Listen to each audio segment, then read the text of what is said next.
Good evening and welcome back to the Weekend Primetime. We begin this hour with the aftermath of the Supreme Court's gutting of the Voting Rights Act and the continued cratering of black voters' representation all across the South.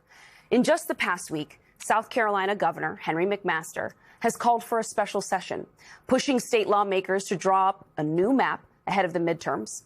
That map is expected to eliminate the state's only majority-minority district held by Democratic Congressman James Clyburn. In Louisiana, Senate Republicans have approved a new map that would eliminate one of the state's only two majority black congressional districts. The state House is expected to take up that measure next week. And in Tennessee, where Republicans approved a map that breaks apart the district that's home to the majority black city of Memphis. Steve Cohen, the Democratic congressman who's served that community for nearly 20 years, has basically been left with no choice but to retire. Think about what all this really means for a moment. The United States was not really a democracy until the creation of the Voting Rights Act. And so it's an open question for many Americans if it is one right now. When you hear black Americans talk about the loss of representation in a city like Memphis, understand it's not about representation for representation's sake. Like the color of a lawmaker's skin, Congressman Cohen, for example, isn't black. It's about who your representative believes they go to work for and whose problems they believe it is their job to solve. So as the people of Memphis get carved up into various Republican districts, tied in some cases to rural and suburban towns hundreds of miles away from their own neighborhoods, businesses, and schools, who speaks for them? Who will advocate if they're underfunded public schools where in 2022, one of their elementary library ceilings literally collapsed during school hours, injuring 3 staff members and disrupting the rest of the school year? Or, for example, will they have a representative who knows about the fact that the city still has lead pipes that endanger the lives of children in some of the city's oldest neighborhoods? Will they care? And what if there is a case like that of Tyree Nichols again? Will they have someone in Congress who knows the history of that police department, who has the guts to call for investigations and accountability? This is not about symbols or who gets to sit in a certain seat in Congress. It's about who is heard when a hospital loses funding, a flood destroys your home, or a plant pollutes your town. Because this is what representation actually means. When disaster strikes, when rights are threatened, you have someone in power who believes you are worth fighting for. And joining us now is Eddie Glaude Jr., MS Now political analyst and James S. McDonald Distinguished University Professor at Princeton University. He's also out with a new book titled America, USA, How Race Shadows the Nation's Anniversaries, and it's going to hit stores on May 26th. Eddie, it's always good to see you. It's good to be at the table. Yeah, this is thanks great. for coming in. This is wonderful. And what a time for your book to come out into the world. Yeah. What is at stake in your view? Well, I think the soul of the country is at stake. You know, I think it's always been the case that the way in which we address or fail to address the issue of race has, in so many ways, taken us to the heart of the contradiction of American democracy, a place that was supposedly born in freedom, but with an intimate understanding of unfreedom. It's like John Adams saying to King George, "We will not be your Negroes," at that very moment in which he's giving voice to a notion or an idea of freedom. So here we are grappling with the fundamental contradiction that has in so many ways deposited a kind of madness at the heart of the country, the divided soul of America. It imagines itself at once as a beacon of freedom and as a white republic. And we're in a moment where people are doubling down on the idea that ours must be and remain a white republic. Your parents, your grandparents in Mississippi, they maybe did not have the right to go and vote as easily as we can today. What does it mean to you to see what has been done to the Voting Rights Act at the Supreme Court, and then how it's all playing out on a micro level in various states and districts around the country? Well, you know, I mean, my father couldn't vote. My great-grandmother couldn't vote. My mother, they couldn't go to Ed's Drive-In that had the best crinkle French fries. They had to go to the back of the drive-in, as it were. Racism still occupies the throne of this country, as Dr. King said. And it's it's not only deeply enraging because of what my parents went through and what all of the folk who sacrificed their lives for this to be, but it's also a challenge because we have to raise our babies in this.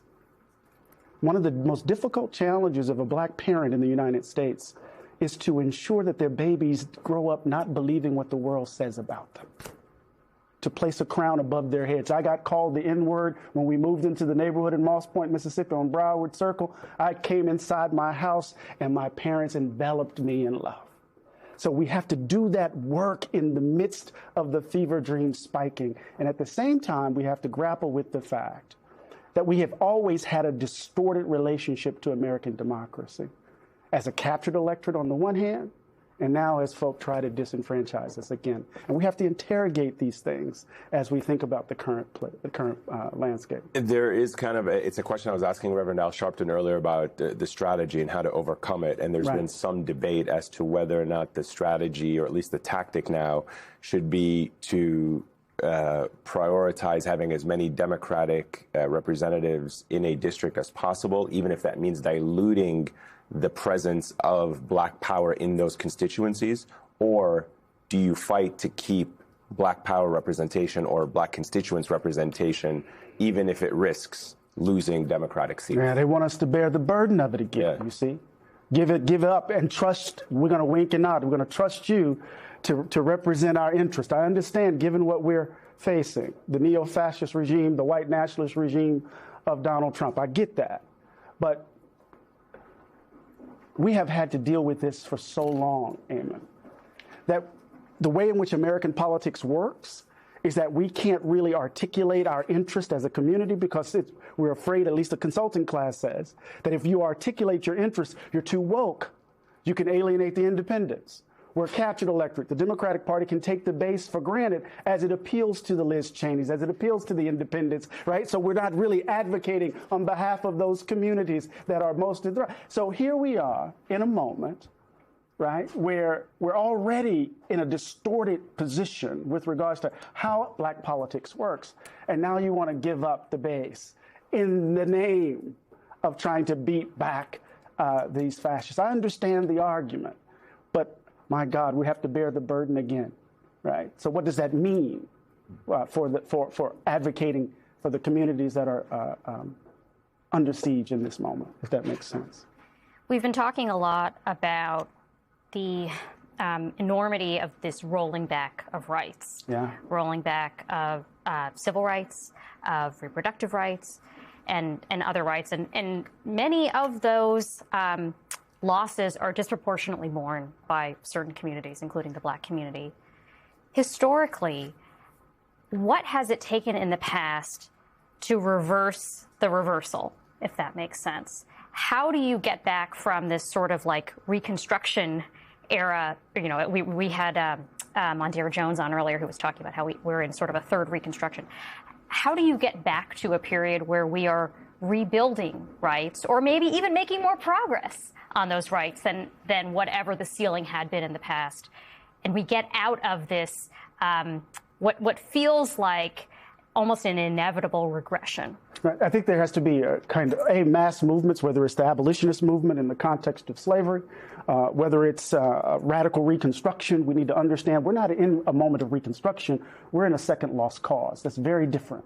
Right? And so we need a Congress that will take on the role, someone taking on the role of a Thaddeus Stevens or a Senator Sumner, right? And then pushing, because between 1866 and 1877, that's when you get the Civil War amendments, right? That's when you get the 5 military positions around the South. That's when you get black elected officials, where you have this aggressive action on the part of Congress. That's when you get the mass movement of the mid-20th century, pushing the country. But that couldn't happen unless you had the Cold War in the background, where the nation is trying to present itself as the beacon of freedom, as the defender of democracy in the Cold War, and having to deal with the images coming out of Little Rock, having to deal with the image coming out of Mississippi, trying to figure out that contradiction. There are all of these internal pressures, external pressures that made the transformation possible. What's going to have to happen in this moment? It's going to have to be a combination of mass movement in the streets.